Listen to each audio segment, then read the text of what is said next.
आपका स्वागत है रसोई की पाठशाला में। और आज मैं एक और नाश्ता लेकर आई जो बहुत ही आसानी तरीके से बन जाएगा। ये बिना मैदे का है और आपको पता है इसमें सूजी भी नहीं, लेकिन बना किससे ये भी बताएंगे। और इसके साथ इतना क्रिस्पी है कि हर एक वो बारीक चीज़ मैं आपके साथ शेयर करूँगी कि आपका पहली बार में इतना खस्ता बन के तैयार हो जाएगा।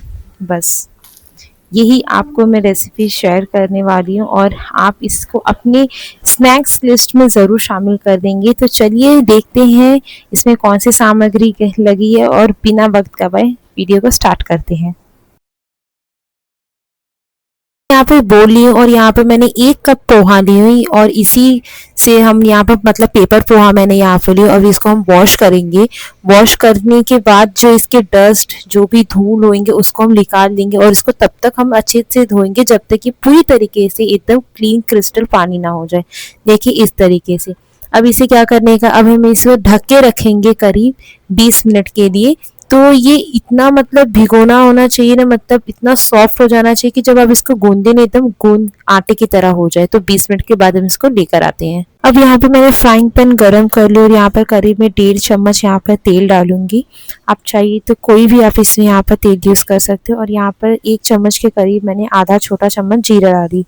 जब तेल गर्म हो जाएगा तभी आपको करने का। फिर थोड़ा सा इसको ऐसे हल्का चलाने के बाद हम इसमें डालेंगे अभी हींग।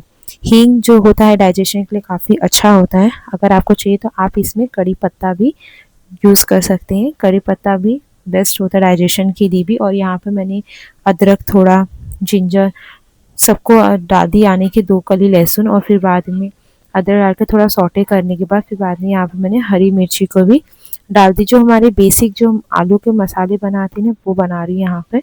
फिर यहाँ पर करीब 1 मैंने प्याज डाली और जब हल्का सा गुलाबी रंग हो जाएगा तभी आपको इसमें डालने का है नमक, जो और थोड़ा ट्रांसलूसी हो जाएगा, यानी थोड़ा और जल्दी से पक जाए। फिर इसमें ऑप्शनल है कि आपको चाहिए मटर, आप इसे मटर डालिए या फिर इस तरीके से बना सकते डायरेक्ट आलू डालकर। लेकिन आपको इसके याद रखने के बीच बीच में आपको इसे चलाने का है। अब यहाँ पर मेरे मटर हो चुके हैं और जो बेसिक मसाले वो डाल दी, जैसे हल्दी है। हल्दी यहाँ मैंने 1 करीब चम्मच छोटा चम्मच डाली और यहाँ पर मैंने गरम मसाला डाली। मैं आपको दिखा देती हूँ। इस तरीके से मटर होने के बाद ही आपको जो मसाले हैं वो आपको डालने का है। 1-2 मिनट तक मैं इसको चलाऊंगी जिस तरीके से मसाले इसके पक जाए। अब यहाँ पे मैंने उबला हुआ आलू ली हूँ। आप चाहिए तो यहाँ पे मैशर का भी यूज़ कर सकते हैं या तो फिर आप ग्रेटेड करके आलू को भी यहाँ पे डाल सकते हैं। तो यहाँ पे मैंने 2 आलू डाली हूँ। तो 2 आलू के करीब ये अच्छी तरीके से इसका मसाला बन के तैयार हो जाएगा। अब यहाँ पर मैं मैशर की तरफ से नहीं, यहाँ पर थोड़ा सा मैं यहाँ पर इसको इस तरीके से स्पैचुला से मतलब मैं थोड़ा थोड़ा उसको दबा रही हूँ। फिर जब हल्का सा हो जाएगा भी मतलब सब में अच्छी तरीके से सॉटे हो गए तब मैं यहाँ पर अपने मैशर से इसको मैश कर दूँगी। अब मैशर से मैश होने के बाद हमारा ये सब्जी यानी कि जो स्टफिंग है, जो इसकी फिलिंग वो तैयार हो गई है। अब इसमें हम हरी धनिया डाल के गार्निश कर लेंगे और इस तरीके से हमारा आलू मसाला जो इसकी स्टफिंग थी वो बनके तैयार हो गई है। अब हम चलते हैं इसकी बॉल बनाते हैं, यानी कि आपको छोटा छोटा इसकी बॉल बनाने के, ज़्यादा बड़ा नहीं बनाने का है। ज़्यादा बड़ा बनाएंगे ना तो जो फिलिंग होएगा ना वो उसमें से बाहर आ जाएगा, तो वो हमें नहीं करने का। तो इस तरीके से मैंने बॉल बना ली, यानी कि मसाले का, आलू का जो मसाला उसका मैंने इतना बॉल बना ली। अब यहाँ पे जो मैंने पोहा भिगो के रखी थी, भिगो के मतलब यानी कि धोकर जो मैंने यहाँ पे रखा था, तो ये पेपर जो पोहा था इस तरीके से फूल गया। अब यहाँ पर मैंने एक पेपर थाली ली, प्लेट ली यहाँ पर, और यहाँ पर मैंने 1/3 कप जितना मैंने बेसन डाले। बेसन का इसलिए मैं यूज़ कर रही हूँ कि जो बाइंडिंग में अच्छा इसका यूज़ हो चुके, यानी कि बाइंडिंग करने में ये टूटे नहीं हो नहीं, इसलिए। तो आपको आटा इतना गूंदने का है ना कि एकदम आटे की तरह हो जाए। तो कैसा होना चाहिए कि आपका आटा इस तरीके से होना चाहिए कि मतलब दबाने पर ऐसा फीलिंग अगर आपका होगा आटा, तभी हम इसके अंदर का जो मसाला है जो हमने बनाया था आलू वो स्टफ हो पाएगा, नहीं तो फिर नहीं हो जाएगा। तो यहाँ पर मैंने हाथों में अपने तेल लगा ली हूँ। अब तेल लगाने के बाद ही ये बॉल बनाऊंगी, छोटा छोटा पोर्शन बनाऊंगी। आपको एक चीज़ याद रखने का कि आपका जो अप्पे का साइज़ है उसके हिसाब से आपको यहाँ पर बॉल बनाने का।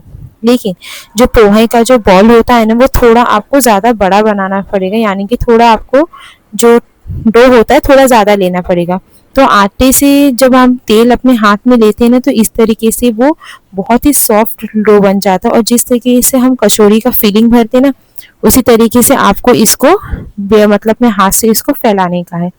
आप इसमें चाहिए तो चकले का भी यूज़ कर सकते हैं, लेकिन जितना अच्छा आपको हाथ से होगा ना, उतना अच्छा आपको चकले से नहीं होने वाला है। तो इसलिए मैं आपको ये तरीका दिखा रही हूँ, नाई की वो वाला। तो इस तरीके से फीलिंग होने के बाद आपको इसको पुश करने का है नीचे, और थोड़ा इसको, और जो किनारा है उसको थोड़ा बड़ा कर देंगे तो अच्छी तरीके से अंदर हो जाएगा। याद रखिए कि आपको आटा उसी तरीके से इसको गूंदने का जिस हिसाब से मैंने आपको बताई थी, एकदम आटे की तरह हो जाना चाहिए। अगर आप उसे ऐसी मतलब हो चुका है, गूंद गया, तो मैं उसको भी कर देती, तो वैसा नहीं होगा। देखिए जो बचा था उसको मैंने यहाँ पर अलग से रख के, अब इसको देखिए एकदम प्रॉपर एकदम गोल बन चुका है। देखिए इसी तरीके से अब मैं अपने सारे जो मेरे बॉल है पोहे के, वो मैं बना दूंगी। एक दो आलू के स्टफ में करीब भी बनेगा 10 बनेगा, और दो ही आलू के उबले आलू की मतलब जो हमने फीलिंग तैयार की थी उतना बन के तैयार हो जाएगा। ये मेरे अप्पे के साइज का है। अब चाहिए तो आप इसे फ्राई भी कर सकते हैं, डीप फ्राई करके यानी शैलो फ्राई करके।